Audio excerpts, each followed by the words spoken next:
તો અમદાવાદમાં ગુનાહિત પ્રવૃત્તિઓ વધતા એક્શનમાં આવી ગઈ છે પોલીસ। જેમાં અમદાવાદ શહેરમાં પોલીસનું જાણે કે શક્તિ પ્રદર્શન હોય તેવું લાગ્યું। ગઈકાલે ઝોન 6 બાદ આજે ઝોન 4 વિસ્તારમાં કોમ્બિંગ હાથ ધરવામાં આવ્યું।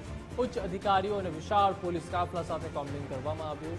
મેઘાણીનગરના ભાર્ગવ રોડ પર પોલીસે ચેકિંગ હાથ ધર્યું। આગામી દિવસોમાં પણ પોલીસ કોમ્બિંગ યથાવત રહેશે તેવું ડીસીપીએ જણાવ્યું। સામાજિક તત્વો પર કાર્યવાહી કરાશે।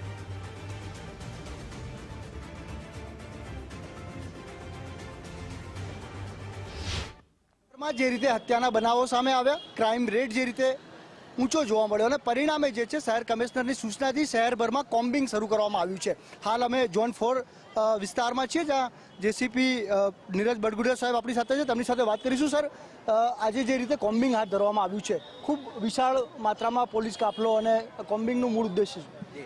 આપણે પોલીસ કમિશનર સાહેબની સૂચનાથી આજે ઝોન 4 વિસ્તાર છે એમાં કોમ્બિંગની પ્રક્રિયા હાથ ધરવામાં આવેલ છે। એમાં જે અસામાજિક તત્વો છે, હિસ્ટ્રી શીટર છે અને જે નાસ્તા ફરતા આરોપીઓ છે, જે જૂના ગુનેગારો છે, એ તમામને અત્યારે ચેક કરવાના છે અને પોલીસ દ્વારા એ તમામ વિસ્તારમાં જઈને ચેકિંગ હાથ ધરવાની છે કે જેથી કોઈ પણ અસામાજિક તત્વો જ્યાં હોય તો એના વિરુદ્ધમાં ગુનો દાખલ કરવામાં આવશે અને કાયદેસરની કાર્યવાહી કરવામાં આવશે। શહેરમાં એકાએક આ રીતે કોમ્બિંગ ઝોન 6માં હતું, આજે ઝોન 7માં છે, ઝોન 4માં પણ છે।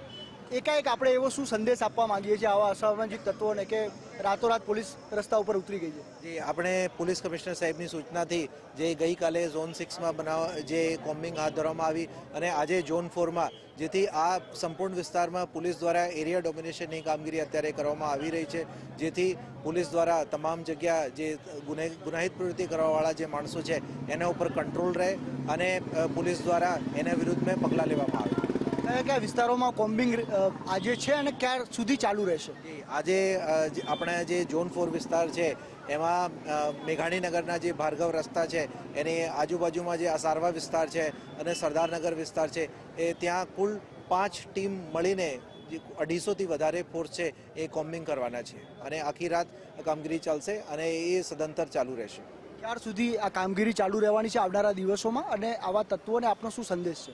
આપણે જે કામગીરી છે એરિયા ડોમિનેશન એ જુદા જુદા વિસ્તારોમાં, ધારો કે ગઈકાલે ઝોન 6 થયા, આજે ઝોન 4 વિસ્તારમાં, આવતીકાલે ઝોન 5 વિસ્તારમાં અને ઝોન 1 વિસ્તારમાં, એવી રીતે જુદા જુદા ઝોન વિસ્તારમાં પોલીસ દ્વારા મળીને વિશાળ માત્રામાં સાથે મળીને કોમ્બિંગની કામગીરી હાથ ધરવાની છે। શું મેસેજ છે આવા અસામાજિક તત્વોને ગુજરાત ફર્સ્ટ દ્વારા આપની શું અપીલ છે? આપણે જે અત્યારે પોલીસ દ્વારા કામગીરી કરવામાં આવી રહી છે, જેથી આ વિસ્તારમાં કોઈ પણ અસામાજિક પ્રવૃત્તિ ના થાય અને જે શરીર સંબંધી બનાવ છે એના ઉપર સંપૂર્ણ કંટ્રોલ થાય, એના માટે આ કામગીરી કરવામાં આવી રહી છે। એ રીતે જોઈ શકાય છે કે વિશાળ સંખ્યામાં પોલીસ કાફલો જોવા મળી રહ્યો છે અને તમામ જે છે સિનિયર અધિકારીઓની હાજરીમાં પોલીસ આજે રસ્તા ઉપર છે ને જે પ્રકારે હત્યાના બનાવો જે રીતે એક મહિનામાં 7 જેટલા બનાવો સામે આવ્યા છે, પરિણામે જે છે કોમ્બિંગ શરૂ કરવામાં આવી છે। અમદાવાદભરમાં આ પ્રકારનું પોલીસનું નાઇટ પેટ્રોલિંગ જે છે જોવા મળે છે। આજે ઝોન 4માં જે છે મોટી સંખ્યામાં સિનિયર અધિકારીઓની સાથે તમામ પોલીસ કાફલો હાલ રોડ ઉપર છે। મેઘાણીનગરના ભાર્ગવ રોડના દ્રશ્યો છે, આસપાસના તમામ સંવેદનશીલ વિસ્તારો હોય, તે કુબેરનગર હોય, છારાનગર હોય કે આસપાસના અસારવાથી લઈ અને ભાર્ગવ રોડ સુધીના તમામ વિસ્તારોમાં આ પોલીસ પેટ્રોલિંગ થવાનું છે અને આવનારા દિવસોમાં પણ તે પરિસ્થિતિ યથાવત રહેશે। કેમેરા પર્સન નરેશ રાજોરા સાથે સંજય જોશી, ગુજરાત ફર્સ્ટ, અમદાવાદ।